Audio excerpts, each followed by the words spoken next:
for more than 2 decades, our next guest has made us laugh on shows like The Parkers, Showtime at the Apollo, and Def Comedy Jam, and more and more and more. And this multimedia talent has also written books, toured the world, and hosted her own talk show. That's right. Her starring role in the drama Precious earned her an Academy Award and rave reviews. Now she's back with Blackbird, a small film that's generating tons of buzz. Welcome a woman who needs only one name, Monique. Monique. Hello. So clearly you got the both of us tongue-tied. Yeah, we're excited. Too excited. Monique is here. Blackbird. Oh my God. We love you, Monique. As you can tell. We got that right? She couldn't even make it to the seat before everyone on her way was telling her how much that they love her. Yeah. So I appreciate every hug, every I love you. I'm grateful for that. You can't smell her, but goodness, you smell divine, too. Okay, it is this oil called Black Woman. Black Woman? Baby, like it that. is. Really? Listen, whenever I put it on with my children, they be like, Mommy, you a Black woman. Yes, I love that. And you're a Black woman who looks amazing. Thank We've been you. seeing you work out on YouTube, Yes. keeping up with your journey on Twitter. Yes. How much weight did you actually lose, and how do you keep it off? I've lost so far in the last 5 years 100 pounds. Good. Now I found about 13, 14, 15 of it back. And I That's all dropped right. off about 6. All right. But it's been about 100 pounds and just the old-fashioned way. Just in the gym, watching what I eat, drinking water as much as I can. It's the old-fashioned, just if you keep putting the work in, it'll come off. Now, a lot of people use the new fashion way to lose weight. Yes. Not only exercise, but gastric bypass, things of that nature. Why did you decide to keep it totally old school? Because, and it's not like the people didn't call. It's not like they didn't call and said, hey, we want you to sign up. And when we did our research on what these things actually was, for me and my husband, it was in the long run, this will do damage to people. And I cannot put my name to something that I know down the road, you're gonna suffer for that. So we said, you know what? We just want to do it the old-fashioned way. And to let people know, the reason why I tweet those out and I Instagram, because I'm 47 years old. And we get to a certain age and feel like, well, girl, there's nothing I can do. But if you keep going, it goes away and you get healthier and you determine that destiny, not somebody cutting on you or sucking it out or taping you up. And I don't knock anybody that has that done. That's their choice. But for me, when I become a grandmother, I want to be able to play and run and hop and skip and jump and not have my body damaged because I was in a rush to get to something for what it would appear to be on the outside. Do you feel better? You obviously look better, but do you feel better? Baby. Yeah. Yes, that feels so good. Yeah. Yes, I really do. I know I didn't really pay attention to it until one day I was going up a flight of steps. And when I got to the top, I was winded. And my husband looked at me and said, that's not cute. It's like, it's not? Okay, well, I'm going to do something about it. So, it's those little conversations and those things that make you say, let me do the best that I can do to save my life. Well, But you built an entire empire on being a larger woman, so did you And bragging about it as well. Yeah. Well, and taking out the skinny biatches, and now I you're one of them. I am still a 200-pound woman. You look good. And there's nowhere in the United States of America is that considered a small woman. I am still considered by somebody else's standards to be obese. And I'm not trying to be a small woman. My head is too damn big, Lola, okay? I would need help if I lost too much weight. But I enjoy my thickness. My husband enjoys my thickness. I enjoy my curves. Just trying to be a healthy, big woman. Well, we enjoy watching you on TV and in these movies like Blackbird. It was an amazing performance. I said another award. There it is. Wow. You got it. It was an amazing, deep, thoughtful performance that you put together for this movie. And it talks about the struggle that a young singer in the Deep South has with his sexuality. Yes. Why were you so drawn to this film? I know those stories. I know those babies. And when I was 16 years old, there was a group of guys that invited me into this culture that they were so full of love. They were so full of creative. They were just these amazing people, but most of them had the same story. When I said I was gay, my family threw me away. When I said I was gay, the church didn't accept me anymore. So when I got this script, and I said to my husband, this is truly my love letter to all of those guys that took on, that they loved me in a way that's unexplainable. And most of those guys are no longer here. So if we could put out something that would say to those young brothers and sisters, Be free to be who you have no choice at being. Be okay with you. That's why this movie was so important for us to do. All right, well, let's take a look at a clip and then discuss further. Let's take a look. All right. So now we know. Now we know why we're being punished. Chrissy is the price we pay for your sin. For your sin and your weakness. Randy, how could you? How could you be so selfish? And you know the Lord is watching us. You know we're being tested. But so what? So what? You still indulge in your depravity. I'm ashamed of you, Randy. Before God, you have shamed us. I cannot believe you crawled forth from my body into this earth to fornicate fruitlessly like a craven beast. Am I to have no children? Is that my fate? To lose the both of you? Mom, I'm sorry. Don't you do that. Don't you do that. Don't you tell me you sorry when you're not. When you standing there, still stinking of him and thinking of him. Wondering, is he thinking of you?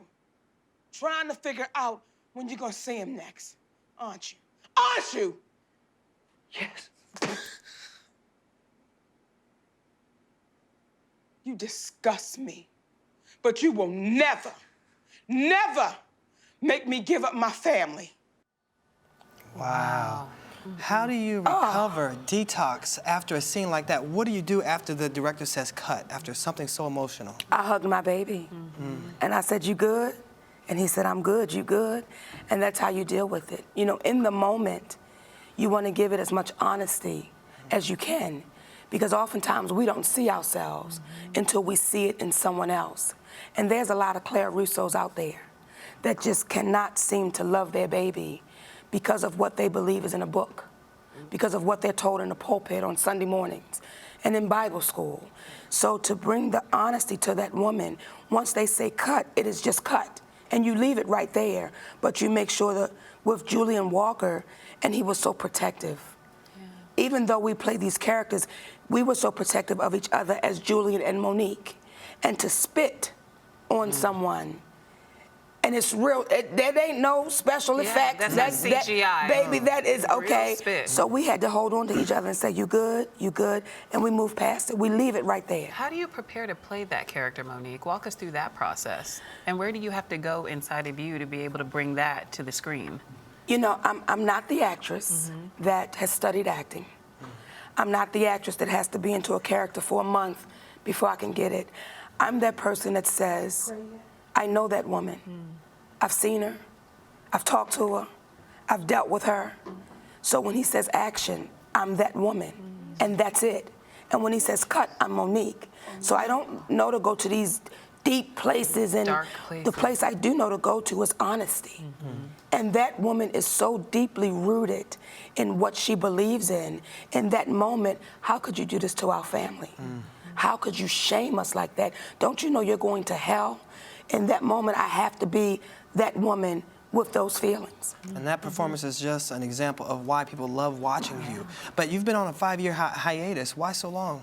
You know, when people say I've been on a hiatus, I've never stopped doing comedy. I am a stand-up comedian before I am anything. And I'm a talk show host.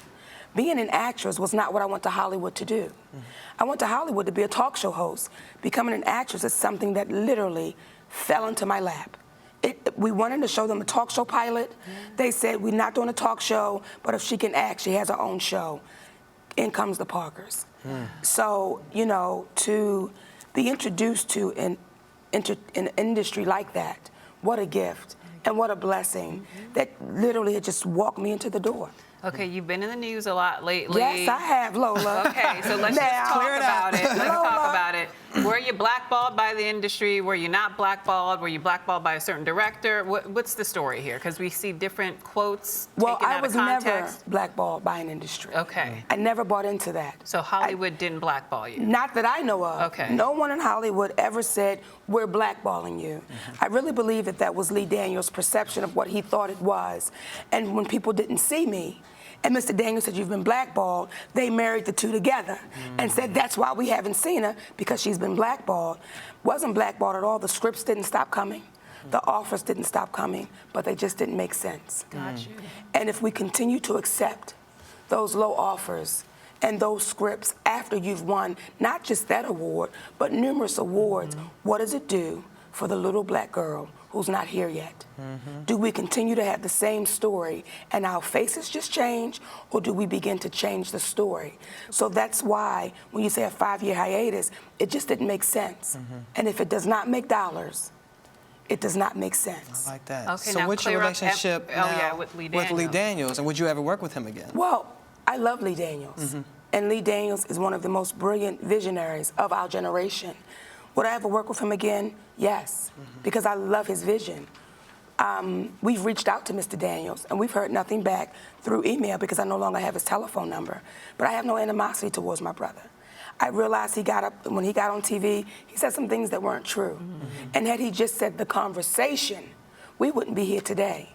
And this has nothing to do with us attacking one another. It has everything to do with character. And I take pride in my character.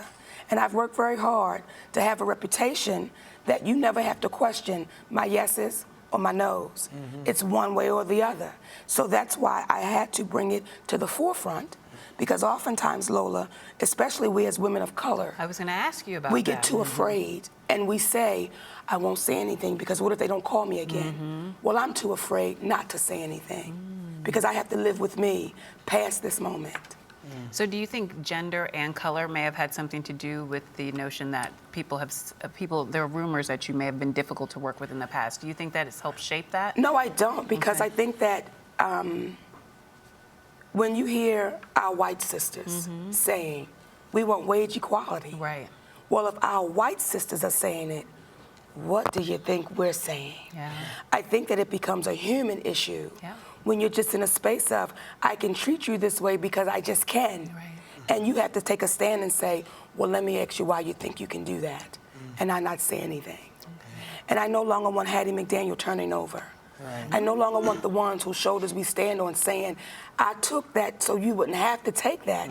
At what point do you understand what I did so that you don't have to do that? Yeah. Now, we're almost out of time, but I do have to ask you, take us back to that moment when your name was called at the Academy Awards. What did that feel like? What was going through your mind? You know, I get asked that question all the time, and I understand it because we've been conditioned to believe that the Academy Award, the Oscar, is the biggest award ever. And everyone asks me about the Oscar, but no one's ever asked me about the Image Award. No one's ever said, what was that moment for you when they called your name for the NAACP Image Award? And coming up, watching the Oscars, well, people that got that award didn't look like me. So I never said, one day I want to get an Oscar. That was never the thought. I always said, one day they're going to call my name for an Image Award. So the moment that happened for me, the first time they said, and the Image Award goes to, for Best Actress in a Comedy Series, Monique. At that moment I said, little fat black girl from Baltimore, Maryland, dreams do come true. Wow. That's why it took me a minute to stand up, because it was that little girl in that seat saying, they just called your name. Called your name. Go get it. So it was that moment for me. And I'm grateful for any award I've ever received. But it wasn't the Oscar that made me feel like dreams do come true. Well, I hope you're ready to have your name called again, because Blackbird is amazing. It's out April 24th. I encourage everyone to definitely check it out. Thank you, my love. Thank you. Monique, you're a joy. Thank you so As much well for as you, being Lola. here. Thank you, so sister. much. And you're watching Arise Entertainment 360.